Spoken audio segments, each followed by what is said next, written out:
All praises to Yahweh, Shem Yahushai, the honors to Apostle and elders in New York GMS.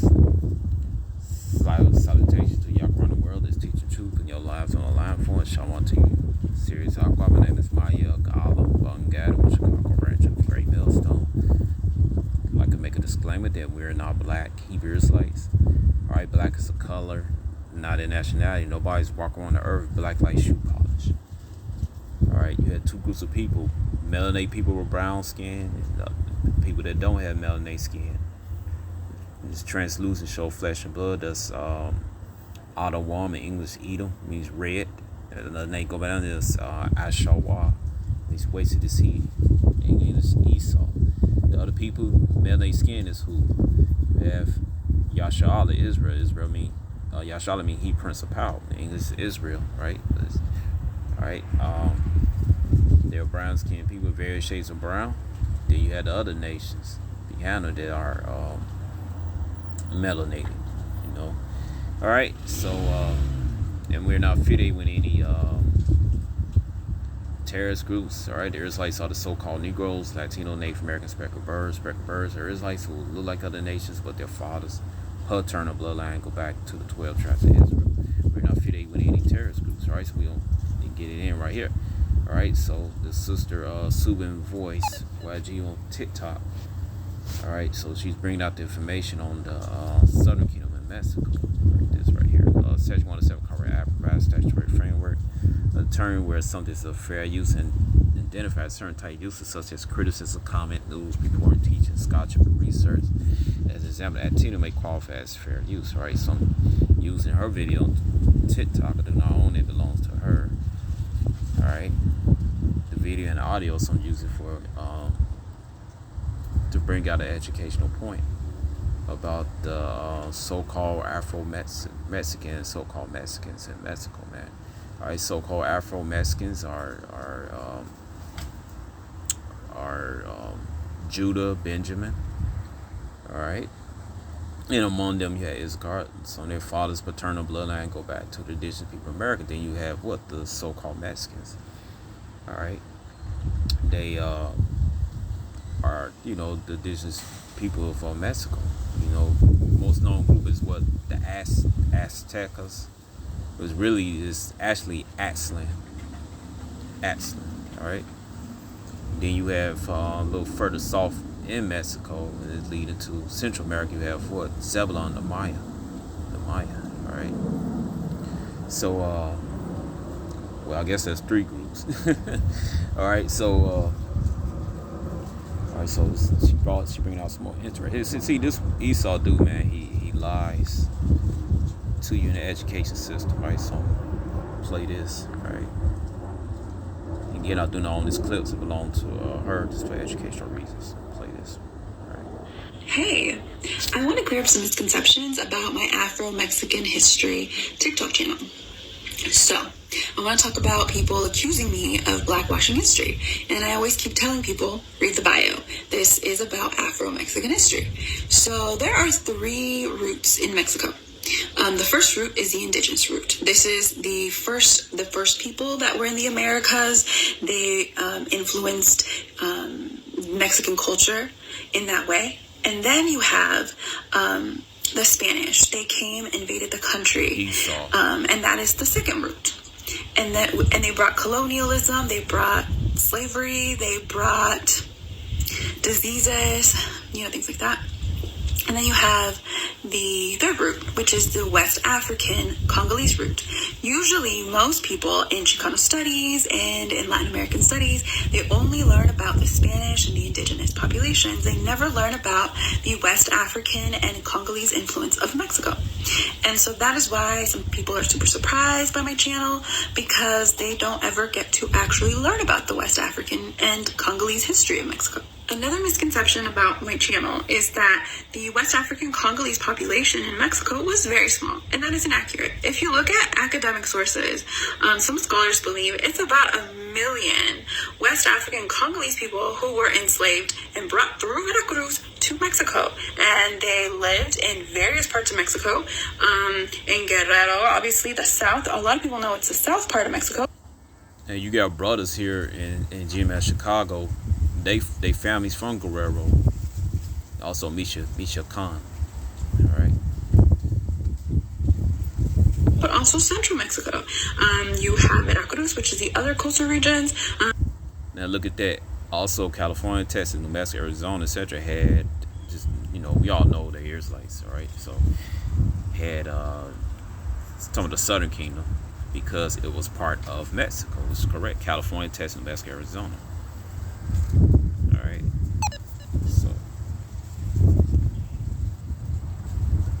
So in the different industries that Spain had, there were West African people that were enslaved there. It is also important to understand that people mixed, that indigenous population. Just like here in America, Esau had a caste system. He was on top, and then his terror bearer baby, so-called mulatto, was in the middle. Then you had mulatto, quadroon, octroon. I'm talking about from the seed of Esau, In reverse of that, they'll be Israelite because you are the seed of your father, Numbers 1:18. All right? So you had terror bearers among Judah, Benjamin, Levi, too. All right? But, the caste system. You got Esau, you got the mulatto, quadroon, all this stuff. And then you got, you have Judah, the so-called Negroes on the bottom. Along with Gad, man. All right, the same thing, just in Mexico, just in television programs, just in Espanol. and the same thing down there in Peru, man. You got Esau on top, you got his terror bearers, then you got the Asherites, right? So-called Peruvians down there on the bottom, man. It's the same caste system in Mississippi. They gotta go through the back door, all types of crazy stuff, man. All right. And the Spanish and the West African populations, they're all mixed. And so a lot of sustains mix, right? You are the seed of your father, right? And you got a lot of you have a lot of Judites and Benjamites among these so-called Mexicans. Now they look like the typical light-skinned Mexicans, but their father's paternal bloodline go back to the so-called Negro. You got a brother like that named Shakal, not count. He is a Benjamite, but he looks like a Issacharite, so-called Mexican, but his bloodline go back to a Benjamite, so-called Negro, West Indian man.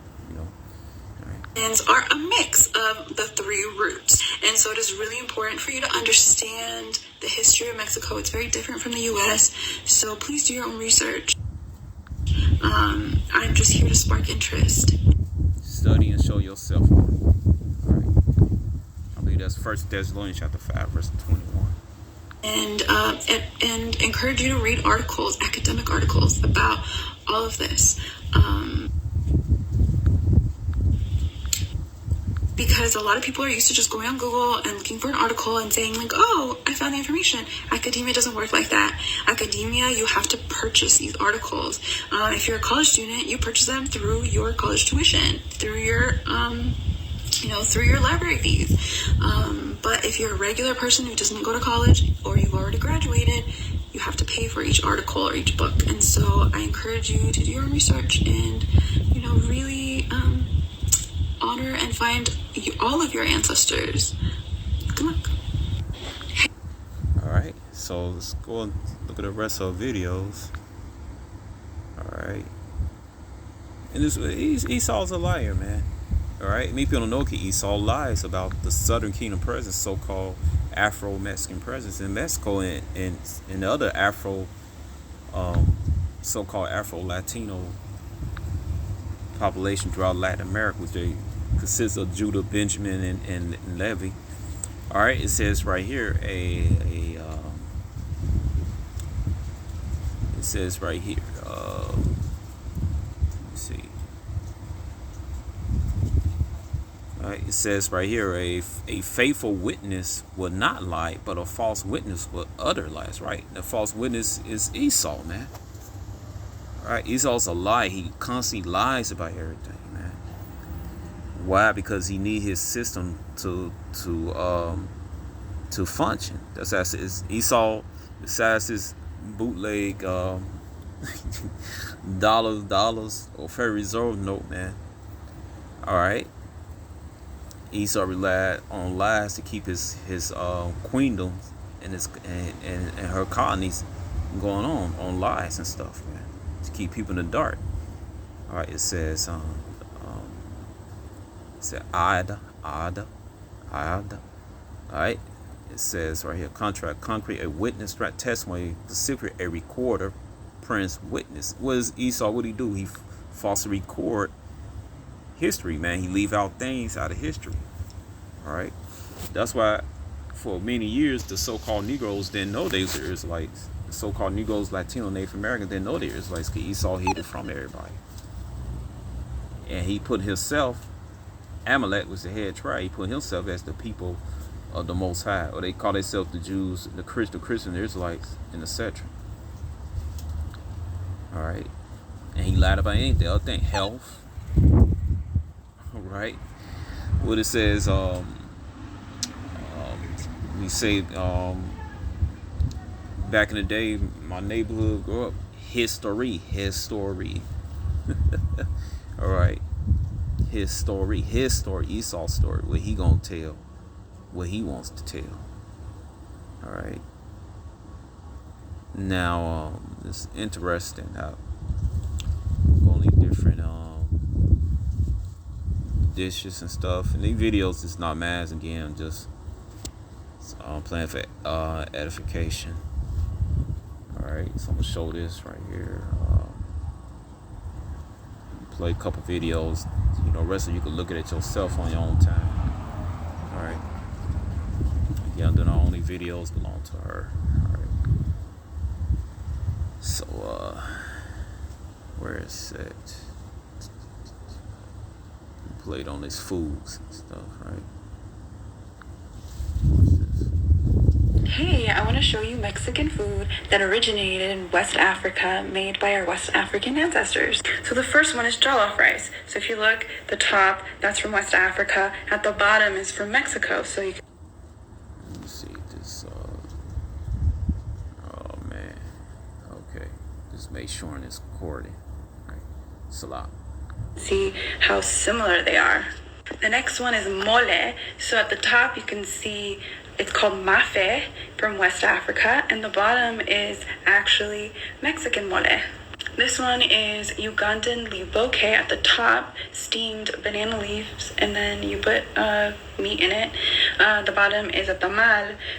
That's why you so-called Negroes love Mexican food, because it's basically the same food you was eating.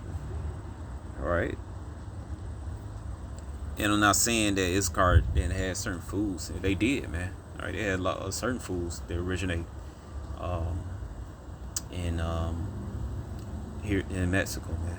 All right, but what happened, Judah? It happened when you bring, Judah, Benjamin, Levi over here. All right, it's gonna happen. The culture's gonna feed off each other, man. All right, it's in a book, Black Indians, man. The Esau, Judah and Issachar were trading each other fruits and stuff, chicken. They chicken and stuff, and but Esau didn't like it. He didn't want the two tribes to unite, fight against him, because it was insurrections, man. And plus, both groups were so dark, brown skinned that Esau couldn't tell. So Mexicans actually also so make something called corundas, and it's very similar as well. Then you have West African fried tilapia and Mexican fried tilapia, and look how similar they are. Then you have bisep and agua de Jamaica, which is made with hibiscus. So these foods are our West African ancestral legacy, and it's a way to honor our ancestors to make these. All right, so let me see what else she has. All right. I want to address this rice video. So what I'm arguing is that rice was cultivated in West Africa and Asia. The rice that came to Mexico initially came from West Africa. I'll show you the sources in a bit. I'm not saying that the indigenous people had no contribution to the rice. Yes, tomatoes obviously were part of the Americas, but the rice and the rice history comes from Africa. So let me show you the sources. Okay, so the China Galleon trade happened in 1571, but rice was documented. In that trade, they was taking Iscar, so-called Mexicans, shipping them to the Philippines for slavery, and in reverse, they were taking the Negritos and the Moro slaves and bringing them to Mexico to prove that the eight of the Negritos and the Moros are Israelites. Prove the so-called Mexican Israelites, Deuteronomy 28:68. Right. In Mexico in 1522 by the Spanish, they brought rice. The rice came from West Africa. West African people domesticated rice as well as Asians, and so the rice culture comes from West Africa. So Dr. Hernandez Cuevas is arguing that West African women and men are the agents of rice cultivation. I want to address this rice video. So right here. So there was another video I want to show you all. Where is it? Where I got it? Got that fro.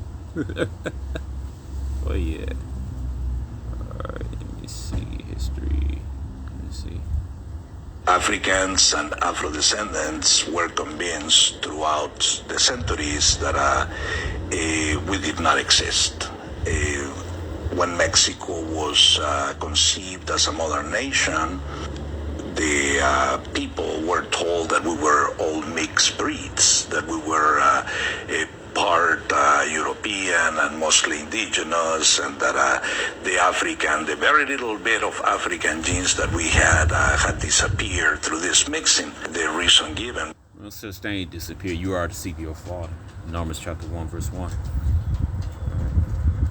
was that African genes were recessive. The idea that in Mexico there is no African legacy has been my lifetime challenge, and lifetime challenge to prove that Africa is in the daily routine of Mexico. It's a lot. That's that train passing by slow. And not only Mexicans who look black, but also Mexicans who look white. Africans and Afro-descendants were convinced throughout the Alright, so you can't tell, man. Alright. You got a lot of our cousins down. So many people are literally our cousins, man, because Judah from America went down to Mexico and had babies with the Issachar white women, man. Also Gad and Reuben, you know. The legacy that Africans, this is anywhere from 300,000 to 1 million Africans were brought to Mexico during the colonial period, and they did not come empty-handed. These folks were already mature, anywhere in between 15 and 22 years old. Those were the ages that the slavers preferred to capture young people. That was the age they preferred to capture these young people. And when they came to the Americas, they came already with a culture. The legacy that Africans... See that? All right, Esau did just snatch up a bunch of dummies and stuff, man. And neither he conquered a bunch of dummies, he came to America, man. All right, it says in Deuteronomy chapter 4, man, this is a wise nation, man. I'm just paraphrasing, man. All right, why you gonna make your kingdom up? Why you gonna have your kingdom fixed up by a bunch of dummies? I mean, that make no sense at all, man. You know, that's another reason Esau destroyed Black Wall Street, which was by Judah and Gad and Reuben in Tulsa, Oklahoma, the Greenwood Financial District. Rice is not the only thing that Africans brought to Mexico. Three national drinks are teas made from what is called Jamaica, Bissap in West Africa, and the other one is tamarind, which is called and that's good for you, tamarind. Ruja in West Africa, and of course the rice water that comes from the same rice that now I know it came from the Casamance area. Favorite. One of the brothers, we love that here in GMS Chicago. Love that drinks. But what's really interesting is that not only our drinks, not only the rice, but even the way we serve the stews reveal a very deep African imprint in our culture as well. Rice is not the only. All right, so you so-called black-only Israelites and Latino-only Israelites, you don't like You don't like you Latino Israelites, you don't like Judah and call them Canaanites, and you black on the Israelites, you don't like Issachar, you call them Spaniards or Chinese. It was this level because the original Chinese that Shane Dice was slanted out Negroes, Israelites. But anyway,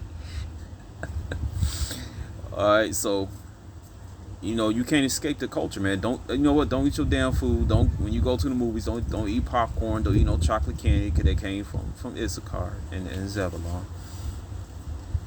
All right, don't put the Doritos down that come from Issachar. All right, and vice versa to you Latino and Israelites, so-called Mexicans for Issachar, man. All right, don't eat the goddamn food. Just starve, man.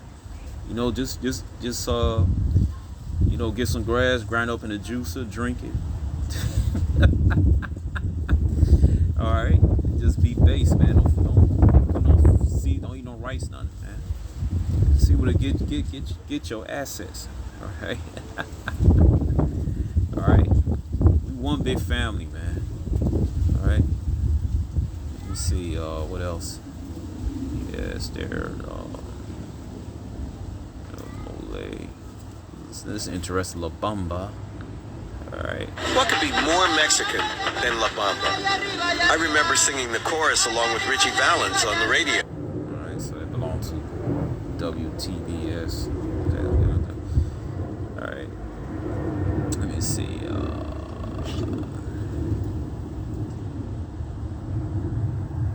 What else is in here? These old myth. Check out this slide from one of my classes. In this slide, we're going to discuss and debunk and dismantle mestizaje, which is an ideology of white supremacy. According to Federico Navarrete, there are 5 top reasons why we must reject this racist philosophy. Number 1, race is a social construct. So alright, so get that. Alright, let me see.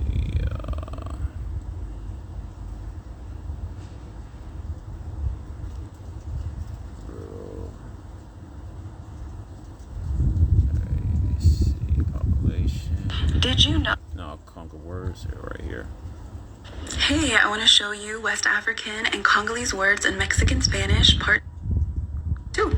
The first one is bamba or la bamba. It's a type of music that was played in Veracruz, Mexico by Afro-Mexican ancestors. The second one is tambo, which is jail, but also it can mean a trash can. So that's tambo. The next one is mocho, which means it's been something that's been cut off or shortened. So like ella tiene pelo mocho, which is she has short hair. The next one is ganga, which means a bargain or un trato, as we say in Spanish as well. So ganga. The last one is tumba, which means tomb. So that's also a African word in Mexican Spanish. So these are some of the words that our West African and Congolese ancestors left in Mexican Spanish. Check the sources. Yep. Word with the Southern Kingdom made their own language in West Africa, right? And some of the I don't know, the words in there, but some words in the language they had, it goes back to Hebrew, Lashon Kodash, All right, so what else in here?